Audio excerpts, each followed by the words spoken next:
Welcome student, मैं हूं Tande sir technical channel में आपका स्वागत है। दोस्तों, आज का टॉपिक है capacitor start and capacitor run motor. इसके बारे में पढ़ेंगे दोस्तों। आज का जो टॉपिक है, इस टॉपिक में सिंगल फेस इंडक्शन मोटर के बारे में पढ़ेंगे। और सिंगल फेस इंडक्शन मोटर अलग अलग टाइप की होती है दोस्तों। तो उनमें से फोर्थ टाइप की जो मोटर है, यह है कैपेसिटर स्टार्ट। अर्थात कैपेसिटर कनेक्ट करके हम स्टार्ट करेंगे और कैपेसिटर से ही रन होगी मोटर। तो इस मोटर का नाम है capacitor start capacitor run motor. ये मोटर बेसिकली दोस्तों सिंगल फेस इंडक्शन मोटर ही है। इसमें सप्लाई आप सिंगल फेस सप्लाई ही देंगे। तो सिंगल फेस सप्लाई मोटर भी इसे कहते हैं, या इसे सिंगल फेस इंडक्शन मोटर भी कहते हैं दोस्तों। या इसका तीसरा नाम AC motor, single phase AC motor भी कहा जाता है दोस्तों। तो इसके दो तीन नाम हैं। इस तरीके से आप कैपेसिटर मोटर भी कह सकते हैं। जिस मोटर में परमानेंटली कैपेसिटर कनेक्ट होता है, उस मोटर को कैपेसिटर मोटर के नाम से भी जाना जाता है।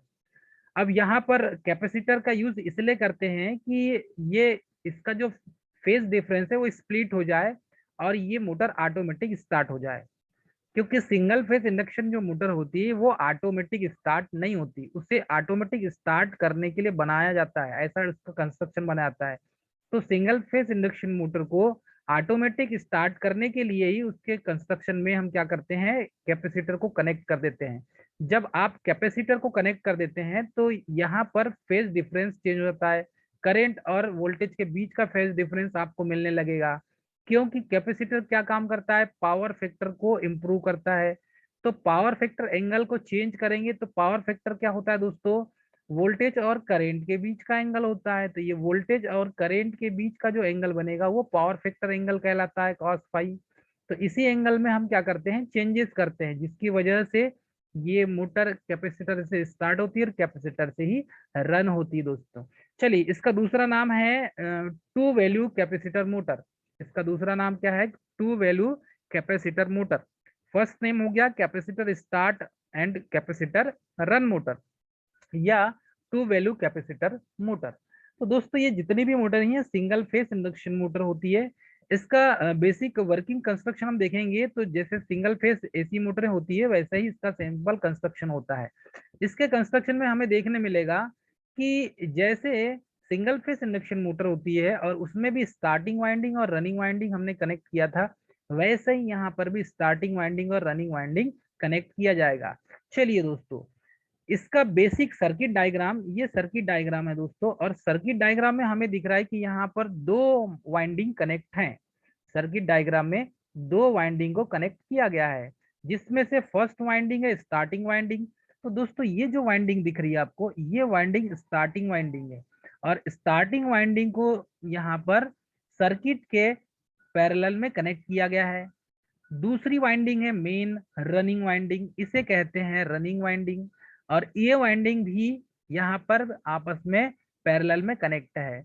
तो स्टार्टिंग वाइंडिंग और रनिंग वाइंडिंग ये दोनों आपस में क्या है, पैरेलल में कनेक्ट है दोस्तों। और इनके बीच में रोटर पार्ट, रोटर सर्किट रखा हुआ है।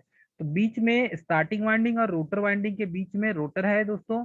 ये रोटर यहाँ पर मूव करेगा, रोटेट करेगा। तो इसमें जो टॉर्क डेवलप होगा दोस्तों, यही टॉर्क डेवलप कौन करेगा, स्टार्टिंग के लिए यहाँ पर टॉर्क डेवलप करेगा स्टार्टिंग वाइंडिंग, और रनिंग के लिए यहाँ पर टॉर्क डेवलप करेगा रनिंग वाइंडिंग दोस्तों। तो स्टार्टिंग वाइंडिंग और रनिंग वाइंडिंग के पीछे यहाँ पर बहुत बड़ा रीजन है कि स्टार्टिंग वाइंडिंग कैसे काम करती है और रनिंग वाइंडिंग यहाँ पर कैसे काम करती है।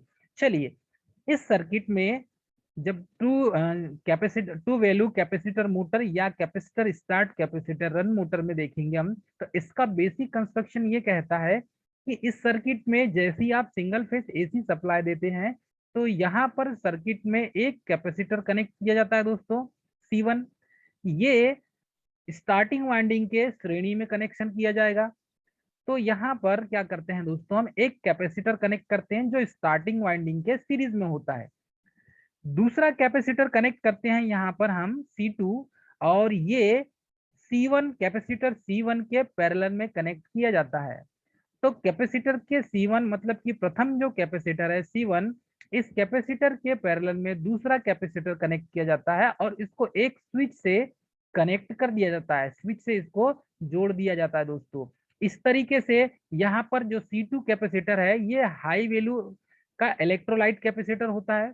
C2 यहाँ पर कनेक्ट करेंगे हम, और ये C2 हाई वैल्यू का इलेक्ट्रोलाइट कैपेसिटर होता है दोस्तों। तो C2 की जो रेटिंग होगी वो ज्यादा होगी, हाई वैल्यू की होगी, मतलब कि HV होगी, हाई वोल्टेज वाली होगी, और C1 की ये लो वोल्टेज वाली होगी दोस्तों। तो C1 जो कैपेसिटर होगा ये लो वोल्टेज इलेक्ट्रोलाइट कैपेसिटर होगा। यहाँ पर हम जो कैपेसिटर यूज करेंगे दोस्तों, ये कैपेसिटर या तो ऑयल कैपेसिटर होगा या polymer insulated foil paper capacitor होगा। अर्थात या तो ऑयल कैपेसिटर यूज कीजिए आप, या तो फिर पेपर कैपेसिटर यूज कीजिए।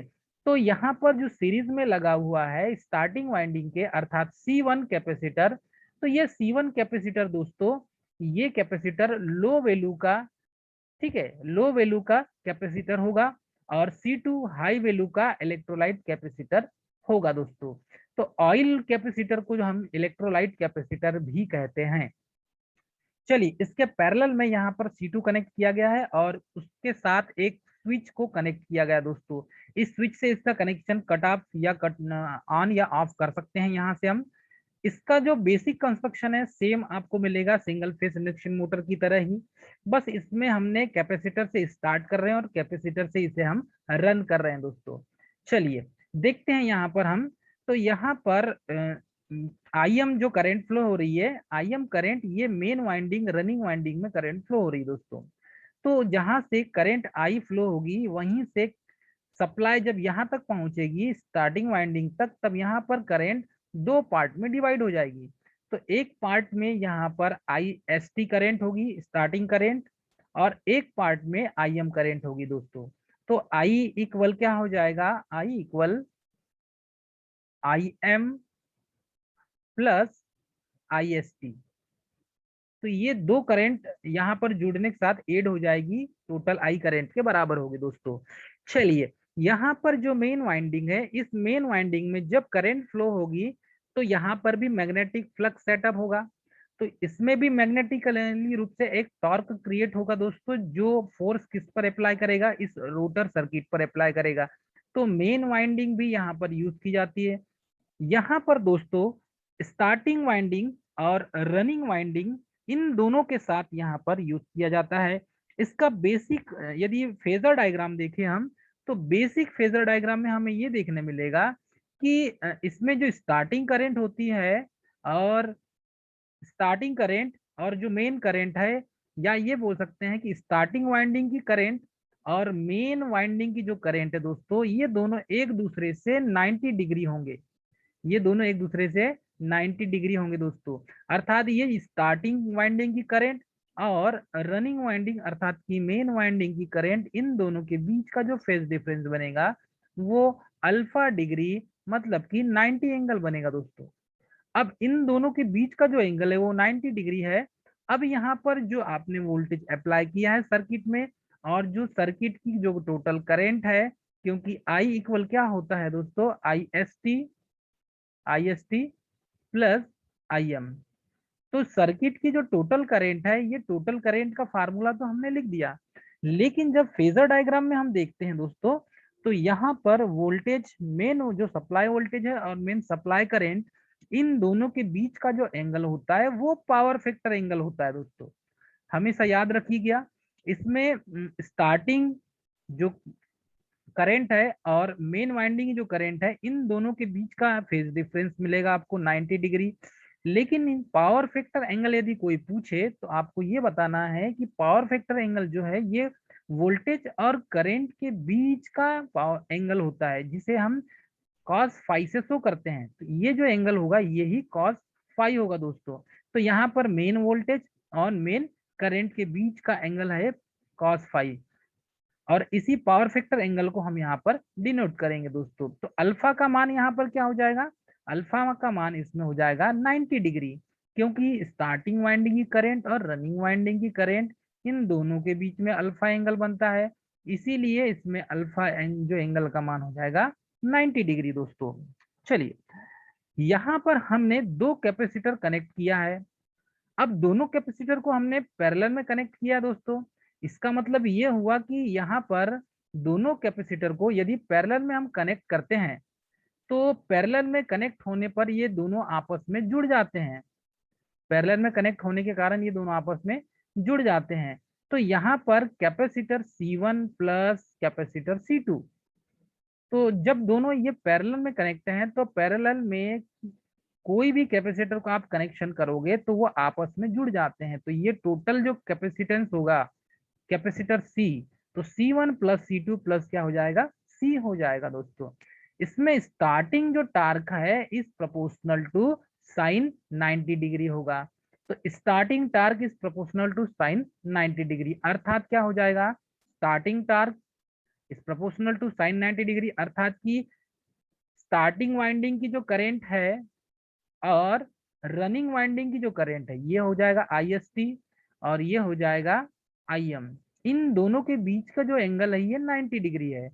तो ये कह सकते हैं हम कि स्टार्टिंग टार्क किस पर डिपेंड करेगा, तो स्टार्टिंग टार्क यही अल्फा एंगल पर डिपेंड करेगा दोस्तों। अल्फा एंगल 90 डिग्री होगा तो ये फेज डिफरेंस हो जाएगा। तो इन दोनों के बीच का जो टार्क है दोस्तों ये स्टार्टिंग करंट और मेन करंट मतलब कि रनिंग वाइंडिंग की करंट और स्टार्टिंग वाइंडिंग करंट पर डिपेंड करेगा। चलिए यहाँ पर स्टार्टिंग में CST capacitance 10 to 40 Guna running capacitor से ज्यादा होता है, अर्थात कि जो कैपेसिटेंस है स्टार्टिंग में जो कैपेसिटेंस की मात्रा है ये कैपेसिटेंस 10 से 14 गुना 10 से 14 गुना मिलेगा दोस्तों आपको ज्यादा स्टार्टिंग में। ठीक है, तो ये 10 से 14 गुना किससे कंपेयर करेंगे इसको हम, तो रनिंग कैपेसिटर से, ये रनिंग कैपेसिटर से हो जाएगा। अर्थात ये कह सकते हैं कि जब आप स्टार्टिंग में जो कैपेसिटेंस होगा, स्टार्टिंग वाइंडिंग में जब कैपेसिटेंस होगा तो ये 10 से 14 गुना रनिंग कैपेसिटर से ज्यादा होगा। तो ये जो कैपेसिटेंस का मान है 10 से 14 गुना, ये रनिंग वाइंडिंग या रनिंग में यूज होने वाला जो कैपेसिटर है, जो कैपेसिटेंस की मात्रा होगी रनिंग कंडीशन में उससे 10 से 14 गुना होगा दोस्तों, ये बोला गया है इसमें। CST is equal to 10 plus 10 to 12 into CR, इसको इस तरीके से भी लिखते हैं। अब यहाँ पर यदि हम देखें अल्फा का मान 90 डिग्री है, किसी किसी एग्जाम में पूछ लेता है कि स्टार्टिंग वाइंडिंग की करंट और मेन वाइंडिंग करंट के बीच में एंगल कितना बनता है, तो आपको पता होना चाहिए कि इन दोनों के बीच में 90 डिग्री का एंगल बनता है। यदि पावर फैक्टर एंगल पूछ ले तो आपको बताना पड़ेगा कि वोल्टेज और करंट के बीच में जो एंगल क्रिएट होता है वो पावर फैक्टर एंगल होता है। तो वोल्टेज जो मेन वोल्टेज है और मेन करंट के बीच का एंगल पावर फैक्टर एंगल कहलाता है। पावर फैक्टर एंगल फाई जितना कम होगा उतना पावर फैक्टर इंप्रूव होता है दोस्तों, याद रखिएगा। ये दोनों के बीच का जो पावर फैक्टर एंगल होगा इस पावर फैक्टर एंगल पर डिपेंड करेगा कि ये जितना ज्यादा होगा उतना कम होगा। अर्थात इसे ऐसा समझ सकते हैं हम, वोल्टेज और करंट के बीच का जो पावर फैक्टर एंगल है ये पावर फैक्टर एंगल जितना कम होगा, पावर फैक्टर एंगल जितना कम होगा दोस्तों पावर फैक्टर उतना अधिक होगा। पॉइंट नोट कीजिए, पावर फैक्टर एंगल जितना कम होगा, मतलब ये पावर फैक्टर एंगल जितना कम होगा, वोल्टेज और करंट मेन वोल्टेज और मेन करंट के बीच का जो एंगल है पावर फैक्टर एंगल कहलाता है। ये पावर फैक्टर जितना कम होगा उतना पावर फैक्टर अधिक होगा। अर्थात कि एंगल कम होने से, एंगल यदि कम होगा दोस्तों तो पावर फैक्टर बढ़ जाएगा। इसीलिए हमें क्या करना पड़ता है कि एंगल को कम करना पड़ता है। इसी एंगल को हम यदि कम करते हैं कैपेसिटर से, तो कैपेसिटर कनेक्ट करने से क्या होता है कि ये जो एंगल है करंट और वोल्टेज के बीच का जो पावर फैक्टर एंगल है इसी को कम किया जाता है। और जब इसी पावर फैक्टर एंगल को हम कम करते हैं दोस्तों तो हमारा पावर फैक्टर इंप्रूव हो जाता है, बढ़ जाता है। और पावर फैक्टर इंप्रूव हो जाएगा तो ऑब्वियसली है इफिशियंसी बढ़ जाती है, किसी भी एसी मशीन की इफिशियंसी ऑटोमेटिकली बढ़ जाती है दोस्तों। तो इस तरीके से इसे हम समझ सकते हैं। यहाँ पर सर्किट में यदि देखें तो इसमें पावर फैक्टर एंगल फाई जितना कम होगा उतना पावर फैक्टर क्या हो जाएगा, इम्प्रूव हो जाएगा, और स्टार्टिंग टार्क भी क्या हो जाएगा, इसमें इंक्रीज हो जाएगा दोस्तों। तो स्टार्टिंग टार्क को यदि इंक्रीज करना है तो हमें पावर फैक्टर बढ़ाना पड़ेगा, और पावर फैक्टर को बढ़ाने के लिए हमें क्या करना होगा दोस्तों, पावर फैक्टर एंगल को कम करना पड़ेगा। तो ये एक दूसरे से रिलेटेड है। यहाँ पर यदि स्टार्टिंग टार्क बढ़ाना है तो पावर फैक्टर को बढ़ाना होगा, पावर फैक्टर को बढ़ाने के लिए पावर फैक्टर एंगल कम करना होगा।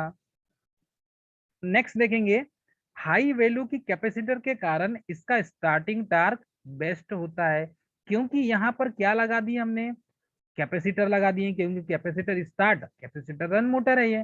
तो हाई वैल्यू की यदि कैपेसिटर यदि यहाँ लगा दे देते हैं आप, एचवी कैपेसिटर लगाते हैं, तो इसका स्टार्टिंग टॉर्क जो है वो बेस्ट हो जाएगा, इंप्रूव हो जाएगा दोस्तों। नेक्स्ट पॉइंट है, लो वैल्यू की कैपेसिटर के कारण इसका रनिंग टॉर्क गुड होता है। यदि आप लो वैल्यू के कैपेसिटर लगाते हैं, तो लो वैल्यू का कैपेसिटर हम कौन सा वाला लगाते हैं, C1, अर्थात कि जो स्टार्टिंग वाइंडिंग के सीरीज में लगा हुआ है।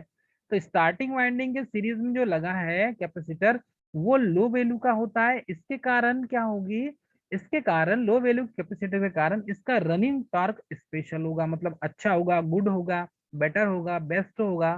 तो इस तरीके से हम इसे समझ सकते हैं दोस्तों। इसके फीचर्स क्या क्या हैं, इसके फीचर में देखेंगे तो हाई स्टार्टिंग टार्क होता है, फीचर देखेंगे इसमें, हाई स्टार्टिंग टार्क प्रोड्यूस करने वाली मोटर होती है ये capacitor start and capacitor run motor. तो हाई स्टार्टिंग टार्क प्रोड्यूस करने के लिए हमें capacitor start and capacitor run motor का यूज करना होगा। लो स्टार्टिंग करंट होती है इसकी, स्टार्टिंग में करंट को लिमिट करने की जरूरत ही नहीं होती, क्योंकि लो स्टार्टिंग करंट होती है। गुड इफिशियंसी होती है दोस्तों, 60 से 70% से 60 to 70% इसकी इफिशियंसी होती है, मतलब कि इसकी इफिशियंसी बेस्ट है। हाई पावर फैक्टर, तो पावर फैक्टर इसमें हाई पावर फैक्टर होता है, तो इम्प्रूव करने के लिए यहाँ पावर फैक्टर तो लगा है, पावर फैक्टर को यहाँ पर इम्प्रूव किया जाता है, कैपेसिटर लगा हुआ है दोस्तों। तो हाई पावर फैक्टर कितना होगा यहाँ पर, 0.8 से 0.95 हो जाएगा, 0.8 से 0.95 हो जाएगा दोस्तों। तो यहाँ पर पावर फैक्टर तो कैपेसिटर के कारण ऑटोमेटिकली इंप्रूव हो गया है। इसकी जो परसेंटेज रेट होगी वो ग्रेटर ओवरलोड कैपेसिटी के, अर्थात 25% यहाँ पर दिया हुआ है ग्रेटर ओवरलोड कैपेसिटी के। मतलब इसकी जो इफिशियंसी है दोस्तों, ये जो ओवरऑल यदि कैपेसिटी देखा जाए, तो इसकी ओवरलोड कैपेसिटी को यदि हम देखें दोस्तों, तो वो 25% है यहाँ से। इसमें जो यूज की जाने वाली मोटर है ये सिंगल फेस इंडक्शन मोटर। इस मोटर का जो रोटर है दोस्तों, ये स्टार्टिंग वाइंडिंग और रनिंग वाइंडिंग के टार्क पर रोटेट करती है। तो स्टार्टिंग वाइंडिंग और रनिंग वाइंडिंग का टार्क पर रोटेट करने के पीछे इसका रीजन है दोस्तों, क्योंकि ये जो मोटर है 70 to 80% जब रेटेड स्पीड पर चलती है, तो इसका जो कनेक्शन होगा दोस्तों, ये कैपेसिटर C1 से क्लोज, मतलब कि ओपन हो जाएगा ये। और यहाँ पर जो स्विच लगा हुआ है C2 से सप्लाई जाते हुए यहाँ पर आपकी स्टार्टिंग वाइंडिंग तक पहुंचेगी। तो इस तरीके से इसको कैपेसिटर स्टार्ट और कैपेसिटर रन मोटर इसको बना सकते हैं दोस्तों। इसमें सबसे ज्यादा इसका यूज जो किया जाता है वो किया जाता है, इसका यूज कहाँ कहाँ करते हैं दोस्तों, इसके पीछे देखेंगे हम। तो यहाँ इसका यूज रेफ्रिजरेटर में यूज करते हैं, रेफ्रिजरेटर में, फ्रिज में सबसे ज्यादा यूज किया जाता है इस मोटर का। उसके बाद है एयर कंडीशनर में, एयर कंडीशनर में भी इस मोटर का ज्यादा यूज किया जाता है। फिर है कंप्रेशर मशीन में, और फिर है फायर स्ट्रोकर में। तो कंप्रेशर जो मशीन होती है उसमें भी इस मोटर का यूज करते हैं दोस्तों, सिंगल फेस इंडक्शन मोटर का। फायर स्ट्रोकर में भी इसका यूज करते हैं, कंप्रेशर में करते हैं, एयर कंडीशनर करते हैं, रेफ्रिजरेटर में करते हैं। तो रेफ्रिजरेटर में आप देखेंगे तो सबसे नीचे एक मोटर लगी होती है, तो दोस्तों वो सिंगल फेस इंडक्शन मोटर ही होती है, सिंगल फेस इंडक्शन मोटर ही होती है दोस्तों ये मोटर। तो यहाँ पर बेसिकली देखें तो इस तरीके से आप इसे समझ सकते हैं। इसके बाद है फिफ्थ टाइप की जो मोटर है, ये फिफ्थ टाइप की मोटर है दोस्तों, shaded pole induction motor. Shaded pole induction motor, तो शेडेड पोल इंडक्शन मोटर कैसी होती है, फिफ्थ टाइप की मोटर है, ये देखेंगे हम। शेडेड पोल इंडक्शन मोटर, तो ये मोटर कैसी है दोस्तों, शेडेड पोल इंडक्शन मोटर, इसमें देखेंगे स्टार्ट करेंगे दोस्तों shaded pole induction motor. Shaded pole induction motor, इसका बेसिक कंस्ट्रक्शन हम देखेंगे तो सिंगल फेस इंडक्शन मोटर में ये फिफ्थ टाइप की ऐसी मोटर है जो शेडेड पोल इंडक्शन मोटर कहलाती है। तो शेडेड पोल इंडक्शन मोटर में यदि हम देखें तो इसका बेसिक कंस्ट्रक्शन आपको सिंगल फेस इंडक्शन मोटर की तरह ही मिलेगा। इसका जब कंस्ट्रक्शन हम देखें तो आपको इसमें यहाँ पर शेडिंग रिंग लगी हुई मिलेगी। ये अंदर का रोटर पार्ट है दोस्तों। इसमें दोनों साइड वाइंडिंग लपेटी हुई है। ये यहाँ पर भी वाइंडिंग लगी है लेफ्ट साइड में, और राइट साइड में भी वाइंडिंग लगी है। लेकिन ये जो रोटर पार्ट होगा दोस्तों, ये स्क्वायरल केज टाइप का रोटर होगा। तो यहाँ पर shaded pole single phase induction motor में हम स्क्वायरल केज टाइप का रोटर यूज करते हैं। इस रोटर में केज बना हुआ है, स्क्वायरल केज टाइप का इंडक्शन मोटर है ये। और सिंगल फेज सप्लाई इन दोनों वाइंडिंग में दिया जाता है। तो सिंगल फेज सप्लाई इन दोनों वाइंडिंग में देते हैं दोस्तों। यहाँ पर इसके दोनों साइड ऊपर सिरे में भी शेडिंग रिंग लगा हुआ है दोस्तों यहाँ पे। और स्टूडेंट यहाँ पर भी नीचे की ओर शेडिंग रिंग लगा हुआ है। इस शेडिंग रिंग में यहाँ पर कॉइल लपेटी होती है, मतलब कि वाइंडिंग की हुई थी। और ये जो पोल है, इस पोल में भी वाइंडिंग की हुई रहती है। तो यहाँ पर वाइंडिंग इस पोल में भी लपेटी गई है और इस शेडिंग रिंग में भी लपेटी गई है दोस्तों। यदि हम शेडिंग रिंग का कंस्ट्रक्शन देखें कि ये होता कैसा, यदि इतने ही पार्ट को हम देखें दोस्तों, ये शेडिंग रिंग जो लगा हुआ है और ये जो वाइंडिंग है, तो ये एसी सप्लाई इसमें कनेक्शन दिया जाता है। तो इस वाइंडिंग का कनेक्शन इस पोल से लेकर दूसरे पोल तक, मतलब ये फर्स्ट पोल है और ये सेकेंड पोल है दोस्तों। तो इस पोल से सप्लाई निकलकर ये दूसरे पोल तक वाइंडिंग की जाती है। तो कनेक्शन इस टाइप से किया जाता है कि यहाँ पर एन पोल बने और यहाँ पर एस पोल बने दोस्तों। मतलब आधी वाइंडिंग इस पोल में और आधी वाइंडिंग इस दूसरे पोल में। शेडिंग रिंग दोनों में बनी होती है दोस्तों। अब इसका यदि बेसिक कंस्ट्रक्शन हम देखते हैं तो यहाँ से सप्लाई दिया जाता है सिंगल फेस एसी सप्लाई। ठीक है, यहाँ पर इस पोल से सप्लाई जाएगा और दूसरे पोल से फिर ये वाइंडिंग घूम के इस दूसरे पोल में जाएगा और यहाँ पर एन बनेगा दोस्तों, यहाँ पर एस बनेगा।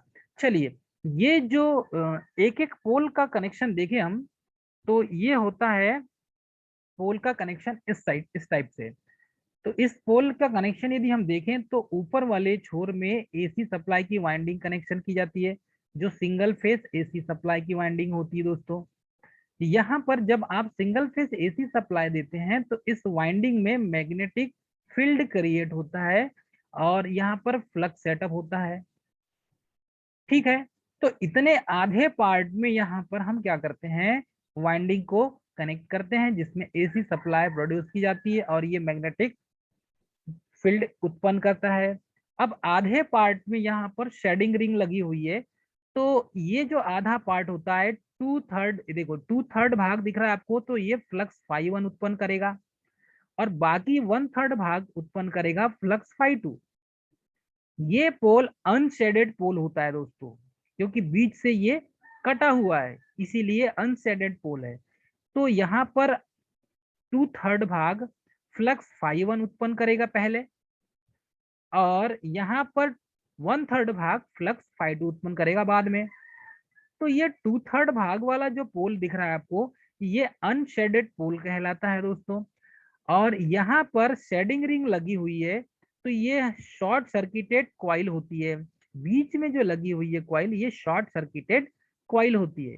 तो इसका हाईली इंडक्टिव क्वाइल होती है। ये जो शेडिंग रिंग लगी हुई है, ये हाईली इंडक्टिव क्वाइल होती है, मतलब इसका इंडक्टेंस बहुत ज्यादा होता है। शॉर्ट सर्किटेड क्वाइल भी कहते हैं इसे, या ring of copper. Ring of copper मतलब कॉपर की बनी हुई एक प्रकार की रिंग है।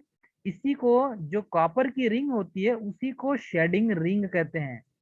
Copper ring, copper of ring is called shading ring. तो शेडिंग रिंग किसकी बनी होती है दोस्तों, कॉपर की बनी होती है। और ये एक प्रकार का छल्ला है, छल्ले की आकृति है दोस्तों। और ये शेडिंग रिंग एक प्रकार की छल्ले की आकृति है और इसमें हम कॉपर की वाइंडिंग की जाती है इसमें, तो इसे शेडेड पोल कहेंगे। फ्लक्स फाई 2 जो है ये शेडेड पोल कहलाता है, और फ्लक्स फाई 1 जो प्रोड्यूस कर रहा है ये अनशेडेड पोल कहलाता है, क्योंकि ये 2/3 भाग है और ये 1/3 भाग है दोस्तों। तो इस तरीके से हम इसे समझ सकते हैं। यहाँ पर यदि हम देखें तो एक चीज हमें ये देखने मिलती है दोस्तों कि फ्लक्स फाई 1 और फ्लक्स फाई 2 ये दोनों फ्लक्स क्रिएट कर रहे हैं और कॉइल यहाँ पर दोनों में लपेटी गई है। इसका मैग्नेटिक फ्लक्स स्ट्रॉन्ग करने के लिए आधी वाइंडिंग ऊपर लपेटी हुई है और बाकी जो आधी वाइंडिंग है ये 2/3 और ये 1/3 भाग में लपेटी हुई है। तो इसमें फाई 2 शेडेड पोल का फ्लक्स उत्पन्न करेगा और फाई 1 अनशेडेड पोल का फ्लक्स उत्पन्न करेगा। इसका जो कॉइल का इंडक्टिव होता है ये हाई होता है, इसीलिए हाईली इंडक्टिव कॉइल इसे हम कहते हैं दोस्तों। तो ये जो शेडिंग रिग है ये हाईली इंडक्टिव कॉइल कहलाती है। इसकी जो इफिशियंसी है इस मोटर की वो 5 to 35% होती है। 5 से 35% इसकी इफिशियंसी होती है इस मोटर की दोस्तों। क्योंकि ये शेडेड पोल मोटर है 5 से 35-35% होती है। इसका यदि बेसिक कंस्ट्रक्शन हमने जो देखा इस पोल का, तो ये यदि एन पोल है तो साइड वाली दूसरी पोल होगी ये एस पोल की होगी दोस्तों। अब ये सिंगल जो फर्स्ट पोल है ये पोल क्या काम करता है इसके बारे में हम जानेंगे। यहाँ पर ऐसा क्या कंस्ट्रक्शन में ऐसा क्या होता है दोस्तों, ये जो पोल है इस पोल में स्टार्टिंग टार्क क्या होती है, लो होती है। इसकी स्टार्टिंग टार्क लो मिलेगी दोस्तों आपको। स्टार्टिंग में बेसिक इसकी वर्किंग पढ़ेंगे दोस्तों हम। वर्किंग कि ये वर्किंग मतलब वर्क कैसे करता है। तो वर्किंग में यदि हम देखें तो स्टार्टिंग में फ्लक्स फाई 1 की फ्लक्स जो है पहले पहुंचती है। सबसे पहले फाई 1 की फ्लक्स पहुंचेगी दोस्तों स्टार्टिंग में। ध्यान दीजिएगा इसकी वर्किंग पढ़ रहे हैं हम। स्टार्टिंग के समय में फ्लक्स फाई 1 स्टार्टिंग के समय में फ्लक्स फाई 1 की फ्लक्स क्या है इस अनशेडेड पोल में पहले पहुंचती है, तथा बाद में फ्लक्स फाई 2 की फ्लक्स पहुंचती है। तो पहले पहुंचेगी फ्लक्स फाई 1 की फ्लक्स, फिर बाद में पहुंचेगी फ्लक्स फाई 2 की। क्योंकि शॉर्ट सर्किट कॉइल में सेल्फ इंड्यूस्ड ईएमएफ, ये शॉर्ट सर्किटेड जो कॉइल है दोस्तों इस कॉइल में self induced EMF Lenz law के अकॉर्डिंग इंड्यूस्ड होती है। तो यहाँ पर इंड्यूस्ड ईएमएफ किसके द्वारा उत्पन्न होगा, तो ये इंड्यूस्ड ईएमएफ यहाँ पर उत्पन्न होगा लेंज के नियम से दोस्तों। तो लेंज के नियम के अनुसार यहाँ पर ईएमएफ इंड्यूस्ड होगा, इलेक्ट्रोमोटिव फोर्स उत्पन्न होगा इस पोल में दोस्तों। तथा यह अपने में से फ्लो होने वाली करंट का अपोज करती है। अब देखिए लेंज का नियम यही है, जिससे उत्पन्न होगी उसी का विरोध करती है। तो सबसे पहले फ्लक्स फाई 1 पहुंचेगी इस पोल में और फाई 1 जिससे उत्पन्न हुई है इसी का अपोज करेगी, किसके द्वारा, लेंज के नियम के द्वारा। इसीलिए यहाँ पर जो इंड्यूस्ड ईएमएफ है वो लेंज लॉ के द्वारा इंड्यूस्ड होती है अर्थात उत्पन्न होती है, और यह अपने में से फ्लो होने वाली जितनी भी करंट है उस करंट का ये अपोज करती है, जिसके कारण फ्लक्स फाई 1 पहले तथा फ्लक्स फाई 2 बाद में पहुंचता है। क्योंकि फ्लक्स फाई 1 पहले पहुंचेगी जिससे उत्पन्न हुई उसका विरोध पहले करती है ये, और तो इसी के कारण इसमें फ्लक्स फाई 1 पहले पहुंचेगा और फ्लक्स फाई 2 पहले बाद में पहुंचेगा दोस्तों। तो पहले पहुंचने वाली फ्लक्स कौन सी हो जाएगी, फाई 1 हो जाएगी, बाद में पहुंचने वाली फाई 2 हो जाएगी। तो इसमें जो ओवरलोड कैपेसिटी होती है इसकी ये लो होती है दोस्तों। इस वाइंडिंग में ओवरलोड कैपेसिटी लो होती है और स्टार्टिंग टार्क भी इसमें लो होता है। स्टार्टिंग टार्क भी इसमें लो होता है दोस्तों। अब यदि यहाँ पर हम देखें तो इसका बेसिक जो फेजर डायग्राम होगा ये इस टाइप से होगा दोस्तों। यदि इसका बेसिक फेजर डायग्राम हम देखते हैं तो बेसिक फेजर डायग्राम में फ्लक्स फाई 1 और फ्लक्स फाई 2 के बीच में एक एंगल उत्पन्न होगा, और ये जो एंगल होगा दोस्तों ये 30 डिग्री का होगा। तो दोनों वाइंडिंग की फ्लक्स के साथ यहाँ पर जो एंगल बनेगा वो 30 डिग्री का बनेगा। तो starting torque is proportional to क्या होता है दोस्तों, सिंगल फेज इंडक्शन मोटर में starting torque is proportional to sine 30 degree. तो यहाँ पर स्टार्टिंग टार्क ये साइन 30 डिग्री हो जाएगा। जब इसे कैलकुलेशन करेंगे तो यहाँ पर जो आधा पोल दिया हुआ है, ये आधे पोल में यहाँ पर वाइंडिंग लपेटिए। तो साइन वेव कैसा बनेगा दोस्तों, चलिए ये देखते हैं हम। यहाँ पर E L equal d phi upon d t. तो यहाँ पर इंड्यूस्ड जो मैक्सिमम फ्लक्स है E L is equal to d phi upon d t हो जाएगा, rate of change of flux. तो इन